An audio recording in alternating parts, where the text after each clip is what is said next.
Eight class chapter 2, जिसका हम page number 9 पढ़ रहे हैं। ब्रिटिश द एम्पायरलिज्म, जहाँ ब्रिटिश ने अपना एम्पायर किस तरह से खड़ा किया था। इसके पहले हम लोगों ने देखा था नेशनलिज्म, राष्ट्र का उद्गम, कि कैसे हुआ था। उन्होंने ब्रिटिश लोगों ने अपना राज्य को कैसे स्थापित किया था। जब ब्रिटिश साम्राज्य का जन्म हुआ तो उसमें यूरोपियनों ने क्रिएटिव होके उन्होंने सबसे पहले उनकी रिक्वायरमेंट थी कि जितने भी कच्चा माल या जो मटेरियल है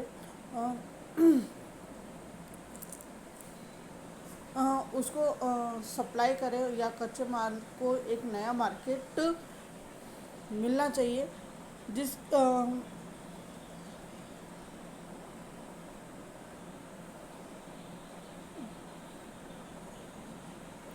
एक नया मार्केट मिलना चाहिए और राष्ट्रवाद की भावना का एक राज्य जिसके अंदर एक राज्य में सभी लोगों को अपने राष्ट्र के प्रति या राष्ट्र के प्रति राजभावना होनी चाहिए। इन राष्ट्रों ने एक मतलब जो नेशनलिज्म है या स्टार्टेड में जो लेबर है, उन्होंने एक बल को एकजुट करके उसका कायाकल्प करने के लिए सोचा था कि राष्ट्रीय क्रांति का निर्माण जब का समर्थन किया है तो अन्य जो और भी औद्योगिक राष्ट्र में जो इन्वेस्ट करने वाले हैं तो उनको भी नियंत्रण में, जो राष्ट्र में और भी कंस्ट्रक्शन का काम या औद्योगिक धंधों के लिए काम, ये जो क्रांति स्टार्ट कर रहे थे, वो जो नॉन इंडस्ट्रीज जो राष्ट्रवादी राष्ट्र के अंतर्गत, तो उन लोगों में भी एक नियंत्रण होना चाहिए। तो उन्होंने अपने राज्य को एक नियंत्रित कर दिया था। उन्होंने संपन्न उद्योग और कच्चे माल उत्पादकों के लिए नए बाजार की खोज करी थी, जो कि अन्य महाद्वीप के लिए, जहाँ पे दूसरी जगहों पे जाके वो निवेश कर सके या उनको इन्वेस्ट कर सके, और जिनका मूल्य कारण था कि उन स्थानों पे नए देश और नए मार्गों की खोज होना। इसके बाद यूरोपियों ने इन लोगों को, उपनिवेशों को समृद्धि या वहाँ पे बहुत अधिक संपन्न होने के साथ साथ प्राकृतिक संसाधनों को ऊर्जावान के रूप से उनका उपयोग कर सके और उसके लिए खुद को समर्पित करने में सक्षम थे। जब लोगों में ये विरोधाभास होने लगा या ये विद्रोह करने लगे कि इनमें से कोई कोई देश है, जैसे कि भारत भी शामिल था इसमें, संचित मतलब इसमें जो नेचुरल रिसोर्स थे वो संपन्न थे और संचित थे, तो परंतु वो आर्थिक दृष्टि से पिछड़ा था और राजनीति भी बहुत कमज़ोर थी। तो ये आसानी से दूसरों के हाथ में चली गई और अफ्रीका और एशिया, जो कि कमज़ोर देश थे, उनको वो अपने साथ मिला लेते थे, या वो यूरोपियन जो लोग रहते थे वो उसका एडवांटेज ले लेते थे।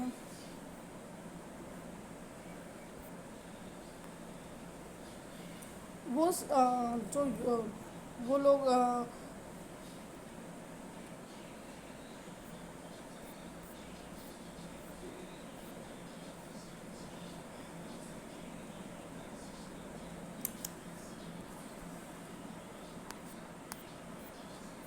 ये वहाँ का एडवांटेज ले लेते थे और उन लोगों को इस एडवांटेज के कारण वहाँ पे जो व्यापार होता था या जो कॉलोनियाँ जो थी वहाँ की, ये जो समूह के रूप में काम करते थे, वो उनको बहुत जल्दी वहाँ जहाँ भी व्यापार करने के लिए और उनको इन्वेस्टरों को अपने पास स्थापित कर लेते थे और इस विस्तार से उनको साम्राज्य को, नए साम्राज्य को जन्म दिया था। और ये एक ऐसा शब्द है जो जहाँ पर अन्य राष्ट्र द्वारा या दूसरे राज्यों के द्वारा राजनीति और आर्थिक शासन स्थापित दूसरे लोग एक अपना राज्य स्थापित कर सकते थे। और इसका जब विस्तार देखा कि 18वीं सदी में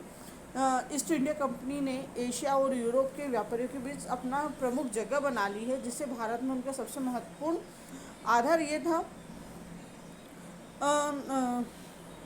इस प्रकार के जो औपनिवेशिक हैं, जो स्टार्टिंग में जो निवेश करते थे, वो साम्राज्यवादी साम्राज्यवादी विजय प्राप्त कर ली उन लोगों ने कि जो नए नए इन्वेस्टर थे। तो 19वीं शताब्दी के दौरान यूरोप के असाधारण और जो औद्योगिक विस्तार हुआ था वो 19वीं शताब्दी के अंत तक एशिया और अफ्रीका के अधिकतम हिस्सों पे यूरोपियों ने या अंग्रेजों ने अपना प्रत्यक्ष अप्रत्यक्ष रूप से इन्होंने कब्जा कर लिया था। इसके बाद आता है समाजवाद, सोशलिज्म। समाजवाद 19वीं शताब्दी के मध्य तक दो भागों में बट गया था। कार्ल मार्क्स और फ्रेडरिक कम्युनिस्टी मैन्युफैक्चर के रूप से जाने वाले दो दार्शनिक या जो दार्शनिक शास्त्र थे जो एंगल्स में एक मैगजीन में प्रकाशित करते थे, जो संयुक्त रूप से दक्षिण में 1848 में एक पुस्तक लिखी थी। इस पुस्तक में मार्क्स और एंजल ने अपनी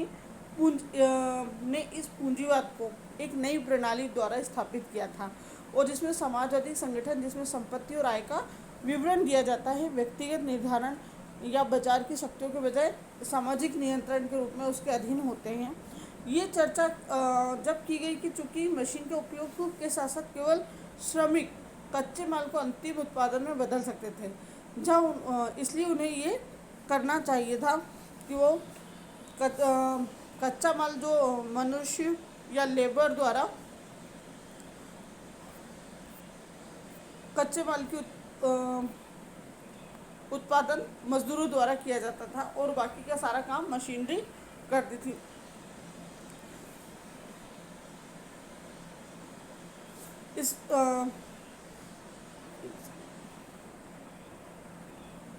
इसके बाद जो प्रोडक्शन और प्रॉफिट जो था वो दोनों में एक जैसा ही हिस्सा होता था कि जो भी क्रांतिकारी या जो भी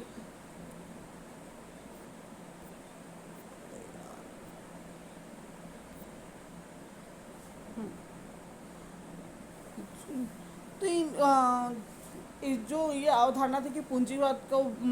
बहुत अधिक होता है या इसका जन्म पूंजीवादों ने किया है, तो ये 19वीं शताब्दी के अंत तक समाजवाद ने पूरे यूरोप को लोकप्रिय हो गया था कि ये पूंजीवादी का ही काम है। रूस में जब समाजवादी क्रांति आई तो यूरोपीय और अमेरिकी क्रांतियों के बाद इनमें एक महान आंदोलन जिसकी प्रतिध्वनि दुनिया भर में महसूस की गई कि 1917 में रूसी क्रांति थी। इस क्रांति के कारण सीजर या निरंकुश शासन जो कि जिन ऐसे राजा जिन पे अपनी प्रजा पर कोई अंकुश नहीं होता था तो उनको उखाड़ फेंकते थे और वो उनको उनका राज्य अपने उसमें शामिल कर लेते थे। जैसे कि जिसका परिणाम होता कि सीजर जो निकोलस था पूरे रोमानोम राजवंश का खात्मा करके 1922 में सोवियत संघ की स्थापना की थी। 1922 में यूएसएसआर मतलब सोवियत संघ की उसने स्थापना की थी और जो सोशलिस्ट रिपब्लिक जो 1991 तक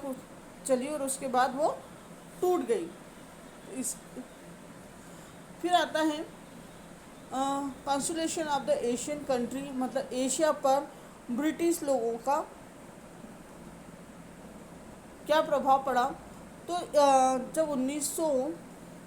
1458 में वास्को डी गामा ने भारत के लिए समुद्र से जो खोज करना प्रारंभ की थी तो एशिया में भारत और ब्रिटिश दोनों जो देश है उसे कब्जे वाले ब्रिटिश जो लोग थे उन्होंने अपना कब्जा कर लिया था और आसान बिंदु पर कब्जा कर लिया था। मतलब जो ऐसे राजा जिन पे उनका प्रजा पर कोई अंकुश नहीं होता था तो वो अपने उसमें इनको मिला लेते थे।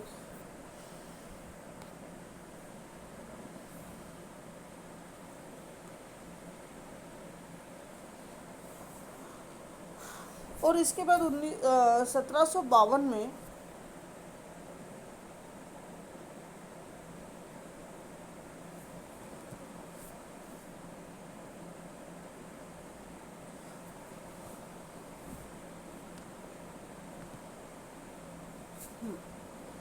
जो कब्जा कर लेते थे और इसके बाद एशिया में जो प्रमुख शक्तियों के रूप में पुर्तगालियों को स्थापित किया गया था 16वीं शताब्दी में, जिसे लंदन के व्यापारी या व्यापारियों में ईस्ट इंडिया कंपनी की स्थापना की थी। लंदन के व्यापारियों ने ईस्ट इंडिया कंपनी की स्थापना की थी। सबसे पहले उन्होंने सूरत में अपनी कंपनी स्थापित की थी, जो धीरे धीरे ब्रिटिश ने पूरे भारत में अपनी राजनीतिक शक्तियाँ बढ़ा दी थी, और सन 1765 तक वे एक राजनीतिक शक्ति बन गए थे। मतलब हर राजा के मामले में वो हस्तक्षेप करते थे। जब राजा किसी तरह से अ, अपना निर्णय नहीं सुधार पाते थे तो वो उसमें इंटरफेयर करते थे। जैसे कि 1765 में उन्होंने एक सेकंड,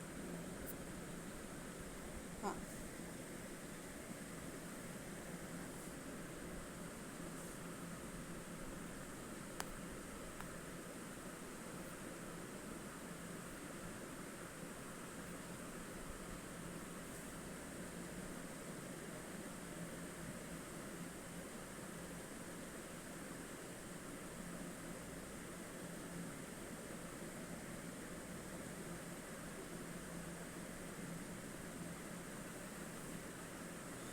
जब उनका देखा उन्होंने कि स्टार्टिंग में भारत ने साम्राज्य की शुरुआत की, तो बंगाल, बिहार, उड़ीसा और भी कई स्टेटों ने, या शुरू में भारत के जो कुछ राज्य थे, उन्होंने इसका एक लाभ उठाते हुए भारतीय शासकों को उन्होंने एक के बाद एक जो क्षेत्र थे उन्होंने हमला कर करके उन पर विजय प्राप्त की। और 1849 में जब पंजाब की विजय के साथ पूरा भारत ब्रिटिश साम्राज्य का हिस्सा बन गया था, मतलब उन्होंने ब्रिटिश राज्य को अपने अधीन कर लिया था।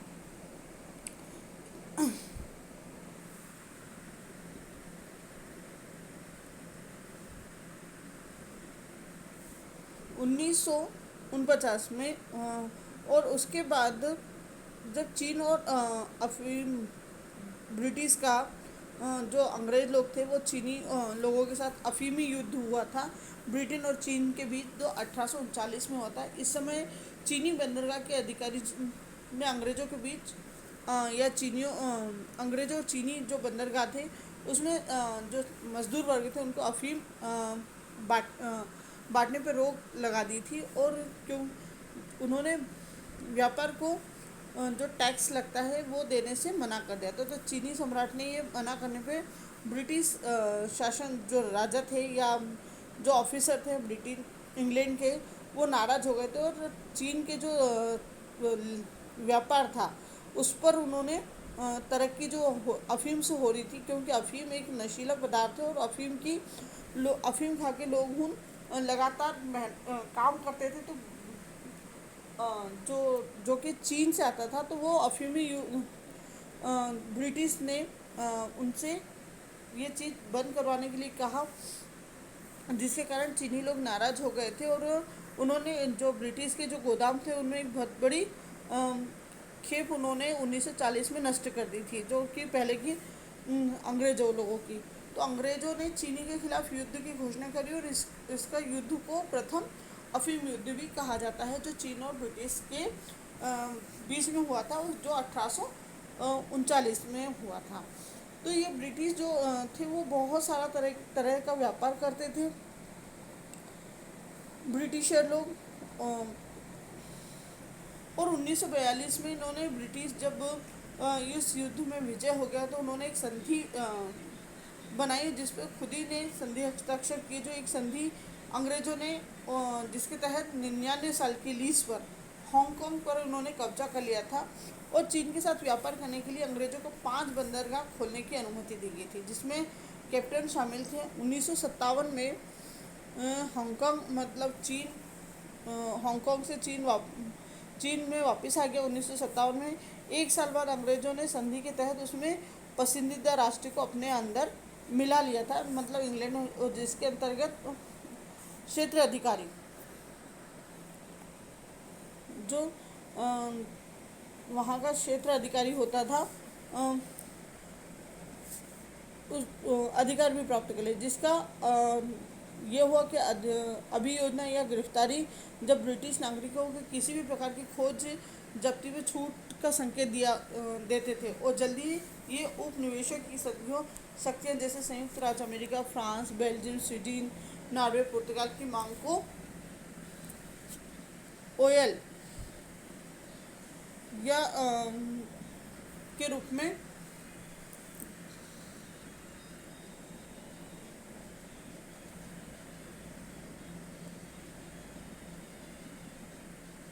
देते थे। और ये जो चीनी लोग थे,